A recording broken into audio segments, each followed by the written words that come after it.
Bienvenue à la messe, Parlons Box, édition du dimanche soir. Si c'est votre première fois, inquiétez-vous pas, on fait la même chose à tous les semaines. Les dimanches, c'est pour les résultats. Les lundis, c'est pour l'horaire. Questions, commentaires, si vous en avez, allez-y. Si vous avez besoin d'un lien pour un combat, envoyez-moi un message en privé. Et ultimement, s'il vous plaît, partagez. Donc, avec ça de fait, on va commencer avec jeudi soir au Porto Rico avec 2 zones. Faut dire que c'était pas le plus gros des événements. Il y avait des titres featherweight en jeu. Le co-main event, Derlin Geraldo, qui avait une fiche de 13-5, a affronté Abizel Cotto, le neveu de Miguel Cotto, jeune invaincu de 10 combats.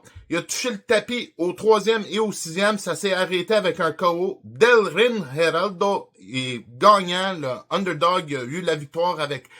Il a gagné un titre WBO Global Featherweight avec une fiche de 13, 5 et 1, puis affronter un jeune qui était invaincu. C'est quelque chose à noter. Le combat principal, Félix Parilla, 12 victoires, invaincu, a affronté José Velasquez, qui avait une fiche de 34, 12 et 3. C'était pour le titre WBO Latino. Ça l'a fini en 2. Velasquez, il était pas assez fort. Un TKO pour Parilla. De là, on va continuer, mais cette fois-ci, en Irlande. Belfast, sur 2 zones encore. Un peu une triste histoire, mais on va continuer l'affaire. Combat principal. Kevin Walsh contre Mick Conlan. Walsh, un jeune invaincu, seulement 16 ou quelques combats. Conlan qui faisait son retour pour essayer d'avoir un championnat du monde. Le titre WBC international était en jeu. Kevin Walsh gagné une décision partagée. Il y en a certains qui pensent que Conlan a gagné, incluant moi, mais par après, lui-même, il s'est jugé insatisfait de sa performance et qui a décidé de continuer d'arrêter la boxe, dans le fond, d'aller dans la direction de sa retraite. C'était son retour dans les derniers combats. Il a fait un petit retour, mais ça n'a juste pas été comme qu'il voulait. Il croit vraiment que c'est la fin. Écoute, il finit ça sur ses termes. Moi, je trouve qu'il a toujours été un boxeur spectaculaire, intéressant. Et je crois que sa boxe, son cheminement dans la boxe va continuer autrement. Je crois vraiment qu'il va être gérant, promoteur ou les deux. De là, on va continuer en vendredi, mais cette fois-ci de l'Allemagne en Hamburg, un combat de championnat IBF, 126 livres, Nina Menke contre Diana Vargas. Écoute, combat intéressant. Décision unanime. C'était le titre IBF et IBO. Nina Menke, avec une fiche de 20 victoires, 3 défaites, est devenue championne du monde 2 fois. IBF et IBO. Une belle histoire. La sous-carte était correcte, mais on va passer à autre chose. De là, on va aller à samedi après-midi, mais cette fois-ci de l'Ukraine. Le premier événement depuis, je crois, 2022. C'est avec la promotion de Usyk. Son petit protégé, Daniel Lapin, 12 victoires invaincues, maintenant 13 victoires invaincues à 175 livres, juste trop intéressant contre son adversaire de Latvia qui avait une fiche de 14 et 4.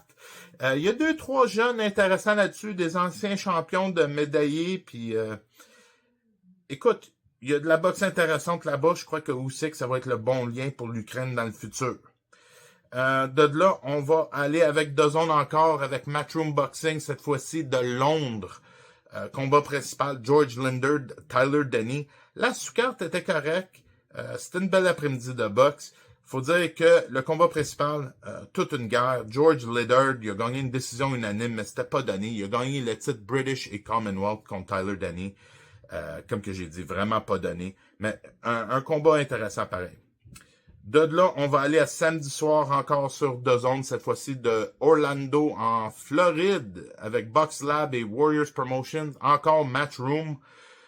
Cette fois-ci, la sous-carte était un peu meilleure, mais il faut dire que c'était un peu la même chose. Il n'y en avait pas beaucoup qui avaient plus que 10 combats. Combat heavyweight, Tara Moana Jr. Écoute, Curtis Harper, il a pas toffé un round, fait que écoute, espérons que dans le futur, on va pouvoir essayer d'y donner des combats pour qu'il fasse des rounds pour qu'on puisse voir sa boxe. De là, Carlos Adames contre Austin Williams, une décision unanime pour le titre WBO middleweight pour Carlos Adames. Je trouve vraiment qu'Austin Williams n'avait pas de l'air de lui-même. Il avait de l'air d'un boxeur déjà à la retraite. On dirait dans ses yeux, il n'y avait plus le feu. Je ne sais pas si c'est juste moi. Mais Adames, un beau combat de lui, un beau knockdown à un moment donné. Je ne me rappelle plus quel round, mais c'était quand même un beau combat. Dernière chose pour samedi soir, on va parler de l'événement Pro Box de l'Orlando, en Californie, excuse. Lester Martinez contre Emmanuel Laline dans le combat principal. La sous-carte, c'était correct. C'était pas la plus grosse des affaires. J'ai pas perdu la tête. Faut dire que il y avait un combat de demoiselles. Jocelyn Camarillo contre Isis Sio. Il y a un petit problème. Faut dire que c'est la première fois que ça arrive à Pro Box. D'habitude, les combats sont vraiment bien matchés. Cette fois-ci, il y a quelqu'un qui a fait un lapse. La demoiselle, elle avait une fiche de 3-1 et ça faisait pas 50 jours qu'elle s'est fait knocker. Bon, là, elle s'est fait knocker par Camarillo. Évidemment, elle a perdu le combat. À l'instant présent, elle est dans le combat. On espère des bonnes nouvelles dans le futur très proche de ça. Faut dire que faut faire attention. On se pose des questions à propos de son équipe. Pas de son vouloir, mais de son équipe qui savaient que ça faisait 50 jours, qui ont choisi ce combat-là. On se demande pourquoi que Pro Box, qui d'habitude fait leur devoir, ont vraiment pas fait leur devoir là-dessus. Il y a beaucoup de questions. Il faut dire que la Californie est très difficile d'habitude, puis la commission est très rigide, donc je suis surpris que ça l'a passé. De là, Joshua Anton, qui a gagné contre Abdul Karov, un TKO au premier round. Il dit qu'il s'est blessé, mais anyway. Titre WBC continental pour Joshua Anton. Et Lester Martinez contre Emmanuel Laline, une décision unanime, le titre intérim WBC à 168 livres, c'est n'importe quoi. Écoute, ils ont fait... Ils parlent de Lester Martinez comme s'il a battu Mbili, puis comme s'il attend juste son tour pour Canelo. Il parle de Lester Martinez comme si Lester Martinez livrait un combat intéressant contre Canelo. Quand que je crois qu'il ferait exactement ce qu'il a fait contre Mbili, qui serait survivre. Il sait bien survivre. C'est un bon boxeur, mais je crois pas qu'il est du niveau que sont en train de le vendre. Là. C'est de la grosse vente. Je réalise que c'est un gros chèque pour eux, là.